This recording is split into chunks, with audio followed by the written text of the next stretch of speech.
Hey everybody, how's it going? Today I'm going to be changing the transfer case fluid in my new to me 2021 Yukon. This has the 2-speed transfer case, the NQH RPO code, which has auto 4-wheel drive, 2 high, 4 high, and 4 low. There's also an NP0 transfer case, which is just a 1-speed. It lacks the 4 low ability. Regardless, this is the same process. It takes the same amount of fluid. It takes the same fluid. So depending on your 4-wheel drive system on your Yukon, Tahoe, Suburban, etc., this will work on 2021 up models. So these transfer cases take Dexron 6 fluid. I'll link this in the description box below so you can find it yourself. You're going to need a 5/16 Allen, just like that.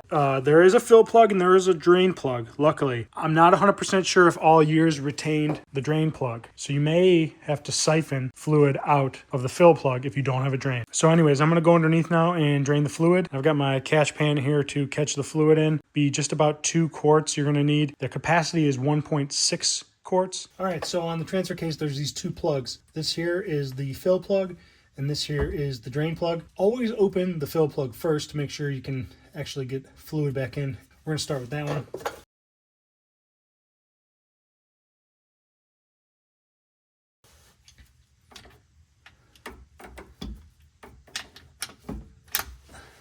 All right, so whatever this thing is right here is in the way.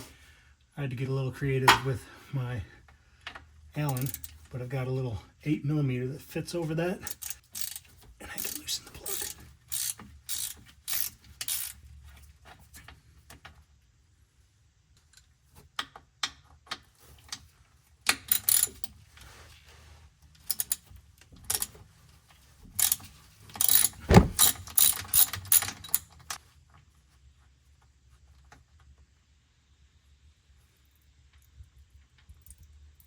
And the truck is warm a little bit. I took it for a drive to get this fluid warmed up. So now that this is drained for a while, I'm going to put the drain plug back in, and then we can fill it up with the fill plug. I've got a pump. You're going to need a pump to get fluid in there. Both plugs appear to be the same. I did clean them off and apply some new thread sealant to them so that they don't leak. But they don't have magnets, and it doesn't appear that they're different, so it doesn't really matter which one goes where. The torque spec for both plugs is 15 foot-pounds. I'm not even going to bother with it for either of them. Just get them snug.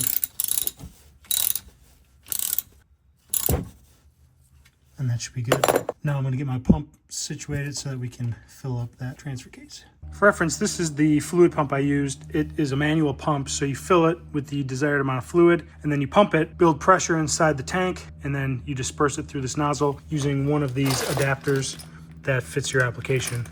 This works pretty good for differentials, transfer cases, transmissions, etc. So it's only good for pumping fluid one way. If you don't have a siphon pump, then you might need to add that to your arsenal as well. But yeah, this is what I use. I'll post a link to it in the description box below. It works pretty good. All right, so I got my pump primed up, and it's got this nice little adapter. I can just pump it right into there without making a big mess. It's got a little valve on it. We're pumping right now.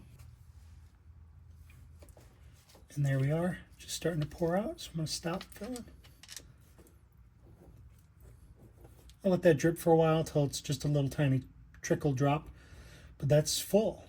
All right, we're down to just a slow trickle of fluid coming out of that fill port, so I'm just going to go ahead and close her up.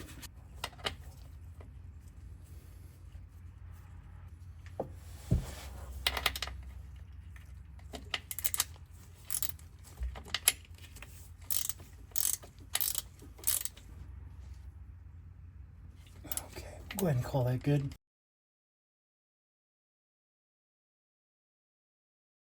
So that's all there is to changing the transfer case fluid in your GMC Yukon, Yukon XL, Tahoe, Suburban, anything with the NP0 or NQH transfer case like seen here. If you like this video, give it a thumbs up. Love it if you subscribe. Stay tuned for new videos. We'll see you next time. Later.